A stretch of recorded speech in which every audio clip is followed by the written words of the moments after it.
Hey everyone, and welcome back to the channel. Today, we're diving deep into the frosty world of cold therapy. You've probably seen athletes and wellness gurus plunging into icy water or stepping into futuristic smoking chambers. We're talking about two heavyweights in the recovery game, traditional ice baths versus modern cryotherapy. Which one is better? Which one is right for you? By the end of this video, you'll have all the answers. Let's get chilly. First up, let's break down the classic, the one that started it all, the ice bath. Also known as cold water immersion, it's exactly what it sounds like. You fill a tub with cold water and ice, aiming for a temperature between 50 to 59 degrees Fahrenheit or about 10 to 15 degrees Celsius. Then you grit your teeth and submerge yourself for about 10 to 15 minutes. The idea is simple. The intense cold causes your blood vessels to constrict or get smaller. When you get out, they dilate or open back up, which helps flush out metabolic waste products like lactic acid from your muscles. This process is thought to reduce inflammation, swelling, and muscle soreness after a tough workout. The biggest pro of ice baths: accessibility and cost. You can do it at home with a bathtub and a few bags of ice. It's a low-tech, time-tested method that countless athletes swear by. The prolonged exposure to cold water also provides a deep, penetrating chill that many feel is more thorough than a quick cryo session. Plus, the hydrostatic pressure of the water itself adds another layer of benefit, essentially giving your muscles a gentle squeeze that can help reduce swelling. But it's not all sunshine and, well, ice. Let's talk about the downsides. The discomfort is real. Sitting in freezing water for 15 minutes can be a serious mental and physical challenge. It's a long time to be uncomfortably cold. There's also the risk of hypothermia if you stay in too long or if the water is too cold, so you have to be careful and listen to your body. Plus, the setup and cleanup can be a bit of a hassle. Hauling bags of ice and then draining a tub isn't exactly a quick process. And for some people, the experience is just too intense and unpleasant to be sustainable. Now, let's shift gears to the new kid on the block, whole-body cryotherapy. This is the high-tech, space-age version of cold therapy. You step into a chamber or a cryosauna and your body, from the neck down, is exposed to extremely cold, dry air for a very short period, typically just 2 to 4 minutes. We're talking temperatures that plummet to between -200 and -300 degrees Fahrenheit. That's colder than any natural temperature ever recorded on Earth. The cold comes from liquid nitrogen that has been converted into vapor. So, what's the appeal? The biggest advantage of cryotherapy is speed and convenience. A session is over in less than 5 minutes. You walk in, you get blasted with cold, and you walk out.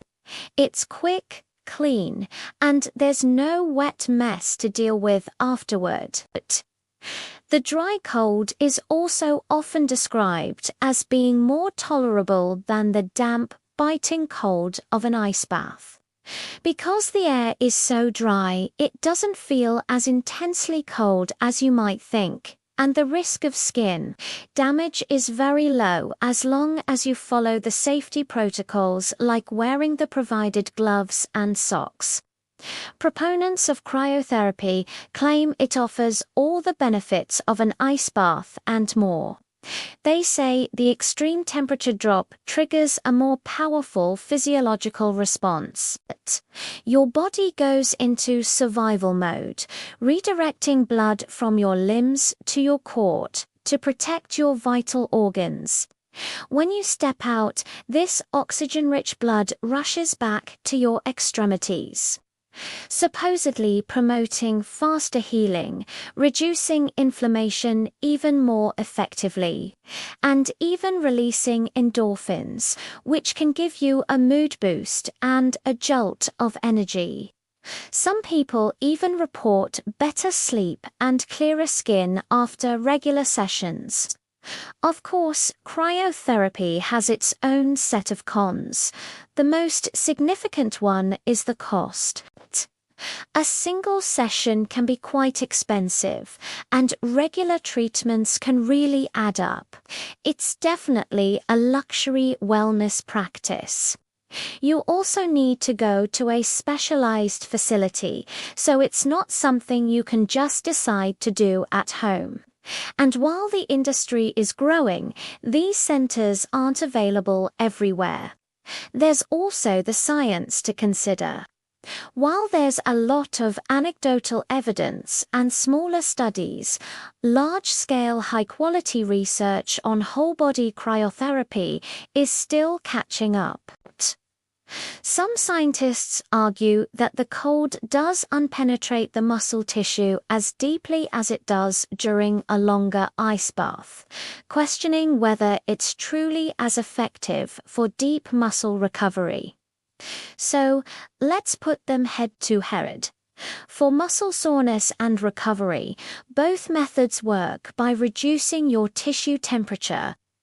Ice baths have a longer history and more robust scientific backing for reducing delayed onset muscle soreness, or DOMS. The prolonged deep cold seems to be very effective. Cryotherapy might offer a similar, if not stronger, anti-inflammatory response due to the extreme temperature, but the research is less conclusive on its direct impact on muscle recovery compared to ice baths. What about inflammation? Here, both are winners. Both cold water immersion and cryotherapy are excellent at constricting blood vessels and reducing inflammatory markers in the body. Cryotherapy might have an edge in systemic inflammation reduction due to the intense shock to the system. But for localized swelling in a specific muscle group, the direct pressure and deep cold of an ice bath might be more targeted. Let's talk about the experience. This is completely subjective. Some people find the mental challenge of enduring a 15-minute ice bath to be a discipline-building, meditative experience. Others absolutely dread it. For those people, a quick 3-minute blast of dry cold in a cryo chamber is far more manageable and even invigorating. The post-cryo endorphin rush is a real phenomenon that many users love. And then there's safety. Both have risks if not done correctly. With ice baths, the primary risk is hypothermia or cold-related skin injuries from staying in too long. With cryotherapy, you must go to a reputable facility with trained operators. Risks include frostbite or skin burns if protective gear is unworn correctly or if there is any moisture on your skin. But when protocols are followed, both are generally considered safe for healthy individuals. However, people with certain conditions, like heart problems, high blood pressure, or Raynaud's syndrome, should consult a doctor before trying either. So, what's the final verdict? Cryotherapy versus ice baths. Honestly, there's no single right answer for everyone. It really comes down to your goals, your budget, your accessibility, and your personal preference. If you're a serious athlete looking for deep muscle recovery, you're on a budget, and you don't mind a bit of a mental challenge, the time-tested ice bath is probably your best bet. It's effective, affordable, and backed by a solid amount of research. If you're looking for a quick, convenient wellness boost, you want to fight systemic inflammation. You're interested in potential benefits like improved mood and sleep, and you have the budget for it. Cryotherapy is an amazing option to explore. It's perfect for the busy person who wants the benefits of cold therapy without the time commitment and discomfort of an ice bath. Ultimately, the best way to know which one works for you is to try them both. See how your body responds. Do you feel more energized after cryo? Do your muscles feel less sore after an ice bath? Pay attention to the results. You might even find that a combination of the two works best. Using ice baths for intense post-workout recovery and cryotherapy for general wellness and a quick pick-me-up. The world of recovery is all about finding what makes your body feel its best. Whether you choose the icy plunge or the frosty chamber, you're taking a positive step toward optimizing your health.